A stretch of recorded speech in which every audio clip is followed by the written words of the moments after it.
एक बार की बात है, धनीराम एक जमींदार था। धनीराम की बेटी चारू पढ़ाई में बहुत तेज थी, मगर धनीराम का बेटा दिनेश दिन भर आवारागर्दी करता था। इसी बात को लेकर धनीराम हमेशा परेशान रहता था। ये दिनेश कुछ काम धंधा तो करता नहीं है, सिर्फ मेरी मेहनत के कमाए हुए पैसे अपने आवारा दोस्तों में उड़ाता रहता है। तुम समझती क्यों नहीं हो?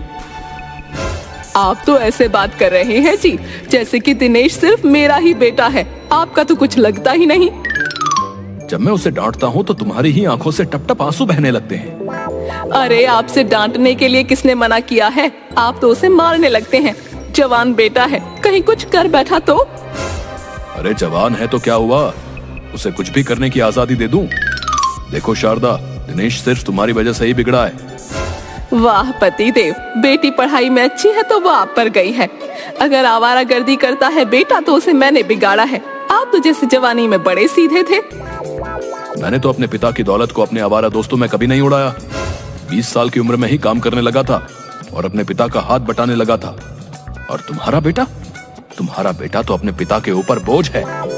बस कीजिए, इतना भी बिगड़ा हुआ नहीं है मेरा बेटा।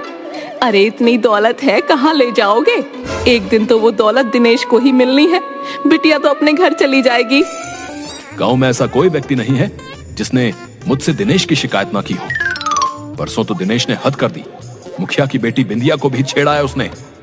बस अब मैं अपने बेटे के खिलाफ एक शब्द नहीं सुन सकती। पता है मुझे, आपके मुंह तो वो कलमुआ नौकर प्रकाश सर पर चढ़ा है। संसार में तुम ऐसे पहले पिता होगे जो अपने बेटे की जगह अपने नौकर की तारीफ करते फिरते हो।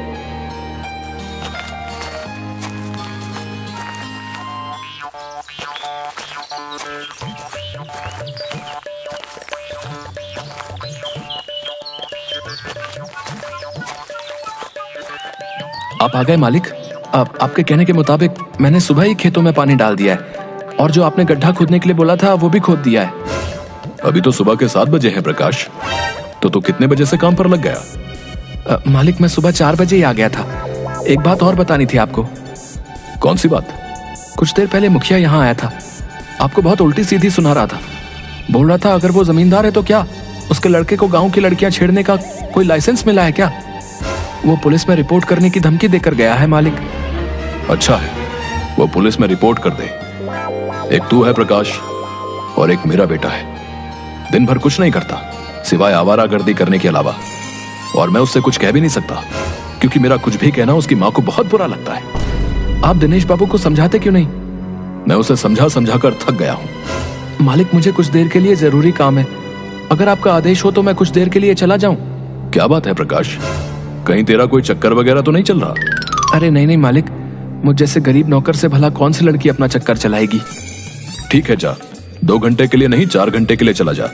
वैसे भी सारा काम तो तू कर ही चुका है।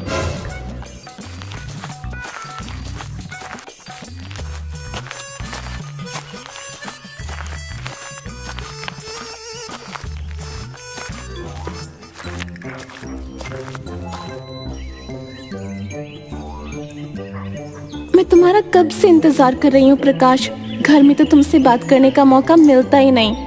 चारू, आज मैं तुमसे साफ साफ कहने आया हूँ कि अब मैं तुमसे नहीं मिल सकता। लेकिन क्यों प्रकाश? मैं तुमसे प्रेम करती हूँ और तुम भी तो मुझसे प्रेम करते हो। प्रेम तो मैं भी तुमसे करता हूँ, लेकिन मत भूलो कि मैं तुम्हारे घर का नौकर हूँ। मालिक मुझ पर कितना विश्वास करते हैं, लेकिन कहीं अगर किसी दिन मालिक को कुछ पता लग गया तो वो मेरे बारे में क्या सोचेंगे? मैं कुछ नहीं जानती प्रकाश, मैं तुमसे प्रेम करती हूँ और तुमसे ही शादी करूंगी। अगर मेरी तुमसे शादी नहीं हुई तो मैं जहर खाकर अपनी जान दे दूंगी। चारू गुस्से से वहां से चली गई।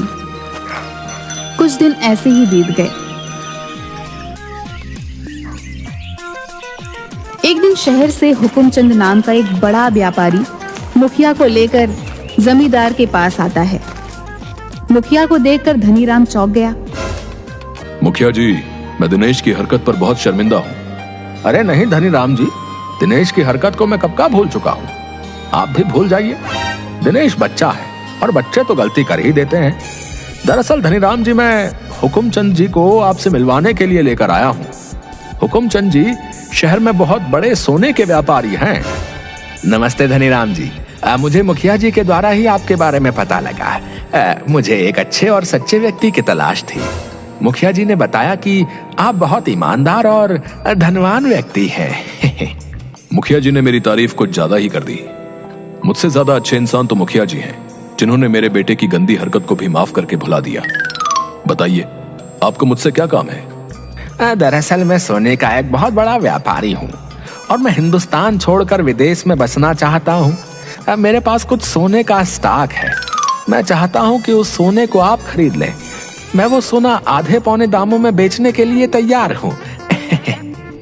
इतना कहकर हुकुमचंद ने एक बड़ी सी अटैची धनीराम के सामने खोल दी।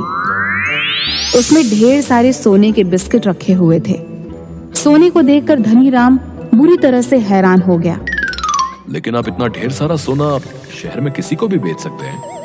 जी बिल्कुल बिल्कुल, लेकिन मैं चाहता हूँ कि ये सोना किसी गांव के व्यक्ति के पास रहे, क्योंकि गांव के व्यक्ति बहुत दयालु स्वभाव के होते हैं और लोगों की मदद करते हैं। वैसे तो ये सोना 5 करोड़ का है, लेकिन मैं ये सोना आपको सिर्फ 2 करोड़ में बेचने के लिए तैयार हूँ, यानी आधे दाम से भी कम। हुकुमचंद की बात सुनकर धनीराम सोच में पड़ गया, क्योंकि वह 2 करोड़ की जायदाद का मालिक था। सोच क्या रहे हो धनीराम जी? अगर आपके पास कैश नहीं है तो आप अपनी संपत्ति बेचकर इस सोने को खरीद लो और बाद में सोने को मुनाफे में बेच देना। आपकी संपत्ति भी दुगनी हो जाएगी। मुझे 1 हफ्ते का समय दीजिए। 1 हफ्ते बाद आप 2 करोड़ रुपए ले जाना और सोना मुझे दे जाना। धनीराम ने अपनी सारी जायदाद बेचकर 2 करोड़ की रकम इकट्ठा कर ली। 1 हफ्ते बाद हुकुमचंद वही सोने की अटैची लेकर आया। गिन लीजिए हुकुमचंद जी, पूरे 2 करोड़ हैं। मुझे आप पर पूरा भरोसा है धनीराम जी। रुपए गिनकर मैं आपका अपमान नहीं करना चाहता। धनीराम जी, एक बार सोने को किसी जोहरी से चेक करवा लेते। कैसी बातें कर रहे हो मुखिया? तुम हमारे गांव के हो, मुझसे धोखा थोड़ी करोगे। मुखिया और हुकुमचंद रुपए लेकर वहां से चले गए। अगले दिन धनीराम वह सोना बेचने के लिए शहर गया, मगर शहर में जाके उसे पता लगा कि वह सारा सोना नकली था। धनीराम बर्बाद हो चुका था। अब उसके पास सिर्फ घर के सिवाय कुछ भी नहीं बचा था। मुखिया अपने परिवार सहित गांव से फरार हो चुका था। एक दिन धनीराम ने अपने बेटे दिनेश को बुलाकर कहा, दिनेश बेटा, तुम तो जानते हो मेरे साथ कितना बड़ा धोखा हुआ है। मैं सड़क पर आ गया हूँ और अब मेरी बूढ़ी हड्डियों में इतनी ताकत भी नहीं कि मैं मेहनत कर सकूं।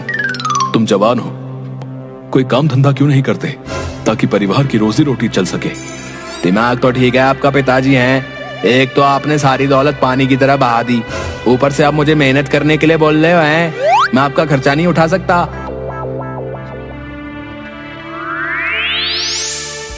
दिनेश बाबू, आपको अपने पिताजी से इस तरह से बात करते हुए शर्म नहीं आती? मैंने अपनी आंखों से देखा था कि कुछ समय पहले आपने धनीराम जी की तिजोरी से 10 लाख रुपए चुराए थे। उस रकम में से ही आप कुछ पैसे धनीराम जी को दे दीजिए। तो मैं उसमें से एक फूटी कौड़ी भी पिताजी को नहीं दूंगा। वो पैसे मेरे खर्चे के हैं और तू ओए 2 कौड़ी के नौकर और मुझे आदेश देगा हैं? और चल भाग यहाँ से। प्रकाश, तुझे मेरे बेटे से इस तरह से बात करते हुए शर्म नहीं आती? निकल जा मेरे घर से और दोबारा यहाँ पर कदम मत रखना। ये कैसी बातें कर रहे हैं आप? बिल्कुल सही बोल रहा हूँ। ठीक है मालिक, आप कहते हैं तो मैं यहाँ से चला जाता हूँ, लेकिन मुझे आपका ये दुर्व्यवहार हमेशा याद रहेगा। प्रकाश रोते हुए वहां से चला गया। धनीराम अपने कमरे में जाकर रोने लगा। तभी चारू रोती हुई अपने पिता के पास आकर बोली, ये आपने अच्छा नहीं किया पिताजी। प्रकाश तो आपका पक्ष ले रहा था और आपने उसे ही धक्के देकर बाहर निकाल दिया। मैंने अपने दिल पर पत्थर रखकर प्रकाश को घर से बाहर निकाला है बेटी। तुम तो जानती हो कि मेरे हाथ से सब कुछ छिन गया है। मेरी आंखों के सामने दिनेश ने एक जोरदार थप्पड़ प्रकाश के गाल पर मार दिया। मैं प्रकाश को इससे ज्यादा अपमानित होते नहीं देख सकता था। अगर मैं प्रकाश से प्यार से बोलता तो वो मुझे छोड़कर ही जाता। मजबूरी में मुझे यह रास्ता अपनाना पड़ा। प्रकाश एक अनाथ था। वह रोते हुए बगैर टिकट एक ट्रेन में बैठ गया। मैं अब इस गांव में नहीं रहूंगा। जब मालिक ने ही मुझे निकाल दिया तो फिर मेरा इस गांव में क्या काम? प्रकाश ट्रेन में काफी दूर तक निकल गया था। जिस बोगी में प्रकाश बैठा था वहां पर उसके और एक व्यक्ति के अलावा और कोई भी मौजूद नहीं था। अचानक उस व्यक्ति के मुख से झाग निकलने लगा। प्रकाश दौड़ते हुए उस व्यक्ति के पास चला गया। ये तुम्हारे मुंह से झाग क्यों निकल रहा है? मैंने कुछ देर पहले जहर खा लिया है। मैं एक बहुत ही धनवान व्यक्ति था, मगर एक नंबर का अय्याश था। मेरी वजह से मेरी पत्नी और बच्चों ने आत्महत्या कर ली। इस बैग को देख रहे हो? इस बैग में हीरे हैं। मैं इन हीरों को लेकर विदेश में जाकर बसना चाहता था, मगर मेरी पत्नी और बच्चों की याद मेरा पीछा नहीं छोड़ती। जब वही इस दुनिया में नहीं रहे तो मैं जीकर क्या करूंगा?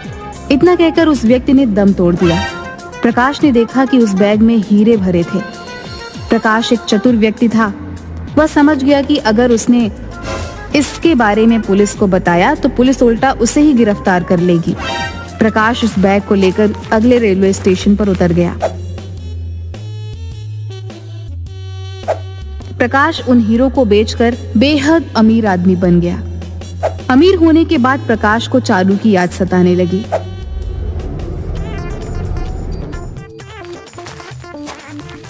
सुखिया चाचा, आप धनीराम जी कहाँ गए?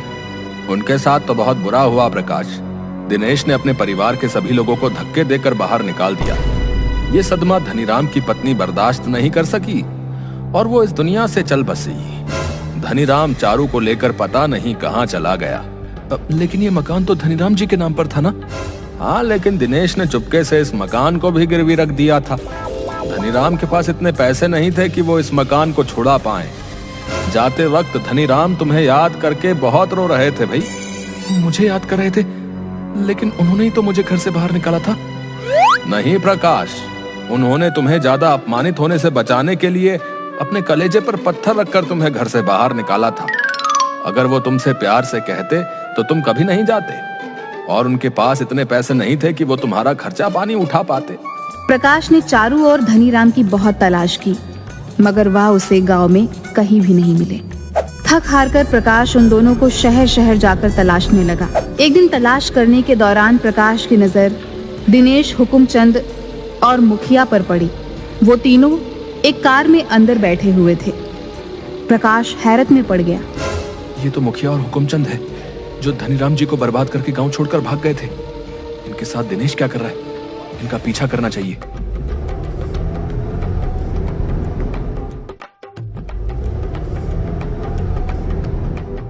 वाकई दिनेश, तुम्हारे दिमाग को मान गए। किस तरह से तुमने अपने बाप को चूना लगाकर उनकी सारी जायदाद अपने नाम कर ली भाई। अगर मुखिया जी इसमें मेरा साथ नहीं देते तो मैं अपने मकसद में कभी कामयाब नहीं हो पाता।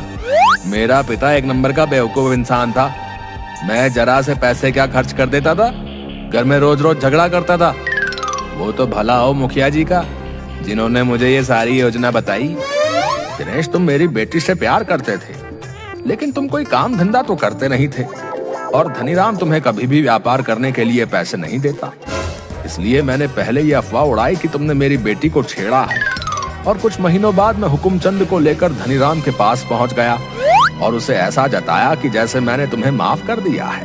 धनीराम मेरी इस भलाई को देखकर सब कुछ भूल गया और मुझ पर विश्वास कर बैठा। भगवान तेरे जैसी औलाद किसी दुश्मन को भी ना दे। अरे तेरे जैसा कपूत जिस घर में पैदा हो जाए, उस घर को बर्बाद होने से भला कौन रोक सकता है? प्रकाश, तुम्हारे शरीर पर ये महंगे कपड़े कहां से आए? इसे चुरा कर लाए हो? प्रकाश नहीं, कृष्णा कहो दिनेश।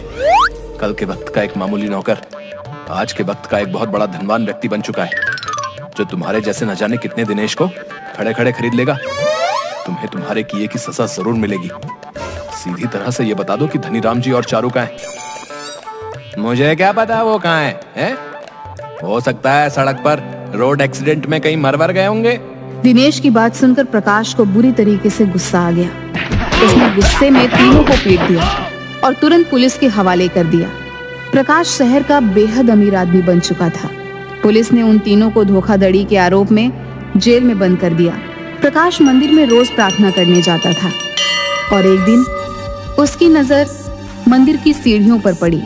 उसने देखा कि मंदिर की सीढ़ियों पर धनीराम और चारू बैठे हुए थे। प्रकाश तुरंत वहां पर पहुंचा। मालिक, मैं आ गया। मैंने आपको कहाँ कहाँ नहीं ढूंढा। तू तो बहुत बड़ा आदमी बन गया है रे प्रकाश। हाँ मालिक, लेकिन मैं कल भी आपका नौकर था और आज भी आपका नौकर हूँ। प्रकाश को देखकर चारू की आंखों में खुशी के आंसू आ गए। तेरे जाने के बाद इस संसार ने हम पर कई कहर ढाए। मुझे सब पता है मालिक, लेकिन शायद आपको नहीं पता कि आपके साथ धोखा किसी और ने नहीं बल्कि आपके ही बेटे दिनेश ने किया था। दिनेश हुकुमचंद और मुखिया से मिला हुआ था, लेकिन मैंने उन तीनों को गिरफ्तार करके जेल भिजवा दिया है। अब वो कभी बाहर नहीं आ पाएंगे मालिक, उनकी सारी जिंदगी जेल में कटेगी। प्रकाश की बात सुनकर धनीराम की आंखों में आंसू आ गए। तभी अचानक धनीराम लड़खड़ाते हुए गिर गया। ये क्या हुआ? ये क्या हुआ आपको मालिक? आपकी तबीयत तो सही है? चलिए मैं आपको अभी इसी वक्त अस्पताल ले चलता हूँ। नहीं प्रकाश, मैं रोज मंदिर की सीढ़ियों में बैठकर भगवान से यही प्रार्थना करता था कि एक बार तू मेरी आंखों के सामने आ जाए ताकि मैं चारू का हाथ तेरे हाथों में दे सकूं। चारू ने मुझे सब बता दिया है प्रकाश कि तू और वो एक दूसरे से प्रेम करते हैं। मुझे कैंसर हो गया है प्रकाश, अब मैं और ज्यादा देर जीवित नहीं रह सकता। तू चारू से विवाह कर लेना और इसे कभी मत छोड़ना प्रकाश। इतना कहकर धनीराम ने दम तोड़ दिया।